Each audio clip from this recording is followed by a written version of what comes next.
Can you tell me a bit about why you're here at this protest personally?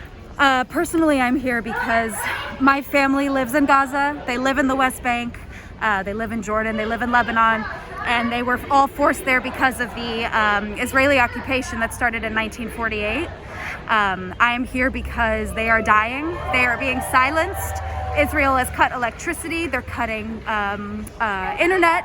And I need to be here to support my family and to give a voice to those who literally don't have one. Have you been able to contact them recently, or is there communication going down? No contact with my family in Gaza for 3 days.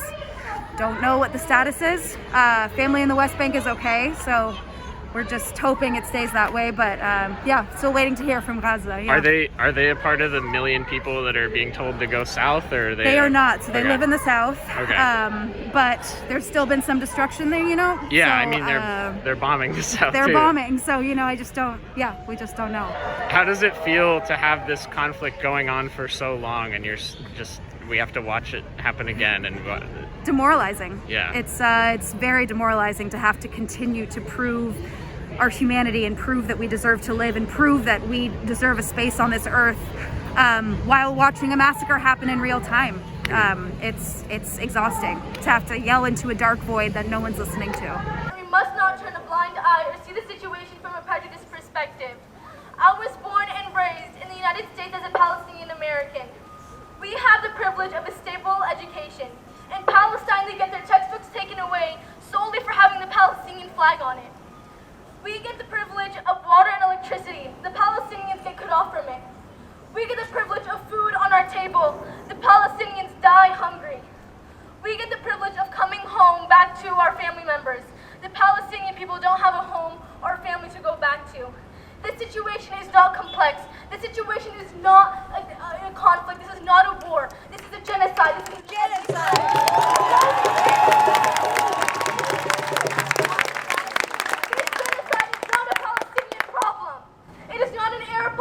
Christian problem or a Muslim problem. This is a basic rights, the basic human rights issue.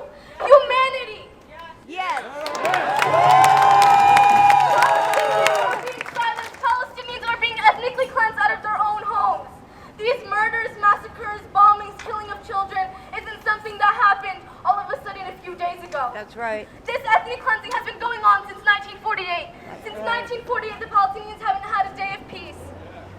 Right. The Palestinians have been fighting for decades for their land and for themselves. They have finally had enough, and the Palestinians are rising up against the injustices they face and still are facing. Free Palestine! What do you feel like the average American misunderstands about the conflict? I think the biggest thing is that, well, currently, as we've seen, there's a lot of misinformation going around. They think that Hamas is beheading babies. They think they're raping. This has actually come out to be untrue. So that is one of the first myths, I suppose. Second myth is that this has been going on for centuries. This is a very new conflict. This started in the late 1800s. You know, Jews, Christians, Muslims, they've been living together for centuries, for millennia. This conflict is recent, so don't think that like Jews and Palestinians cannot live together, because that is false. That is a farce. Uncritical support for Israel. Shame on Ron Wyden and Jeff Merkley, the senators for Oregon, for echoing the same sentiments. Shame on OHSU for sending a mass email to all its employees with its uncritical support for Israel. And we're all here to say that no matter what you say, we're gonna live, we're gonna be here, we're gonna fight for what's right. In Seattle, we have a lot of Zionists. And the Zionists over there, they like to stand there and adapt the same story that we're adapting. They like to stand there, call us the rapists, call us the murderers, call us the beheading of the children, call us all of these names. However, inside of them, they know that they're the ones that are wrong. They know that they are the ones that are committing all of these crimes. They know that within them. You can see them. You can see it all over their faces. Yet, they don't care. We have an enemy that does not care about what is right or what is wrong. Yep. We have an enemy that does not care about our lives or give value to our lives. We have an enemy that wants us all killed, that wants us all out. And they think that we're here because we want to kill them all. But that's not what we want. We want justice, and we're standing over here for justice, and there will be no peace without justice. This is not a threat. This is not a threat.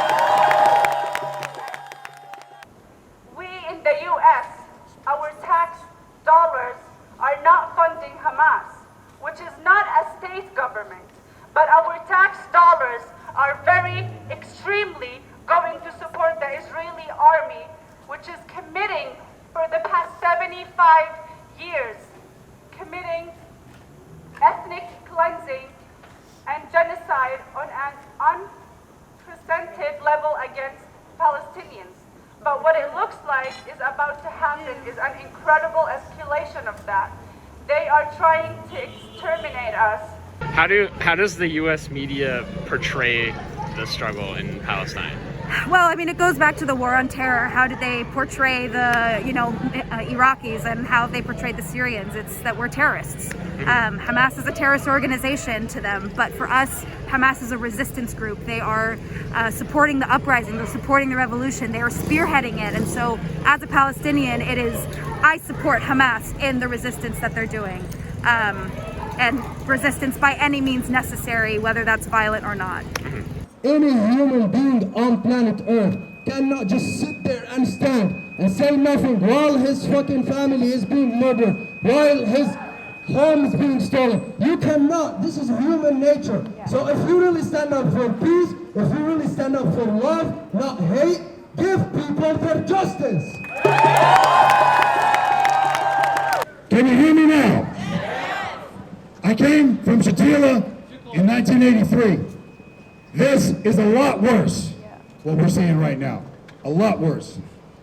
There are a lot of lives at stake. People are dying. We have a responsibility and an opportunity to protect the innocent. That is what we need to do. That is why we're here today. Don't let anybody hijack our voice. This is our voice. This is our time. We can say whatever the fuck we want. Begging for a good breath, smoke all up in the air. Modern day genocide, and all the U.S. can do is stare. Robbed from their homes and left on the streets, they can't find clothes to wear. The IDF is pointing guns at children, even the young souls are not spared. Palestinians losing their homes, children dying, trying to burn our mosque, but we're violent, building collapsing over heads. The scene is frightening. The children are too young to comprehend, their minds are spiraling. But even after all that, the people still stand with the Zionists. Hey, I'm a team Muslim who's always proud. I'm a team Arab who's ready to shout. The world has failed us again and again. Many have given up, but I got faith in this crowd. The streets of Portland will feel our pain. They will see us march with our voices loud.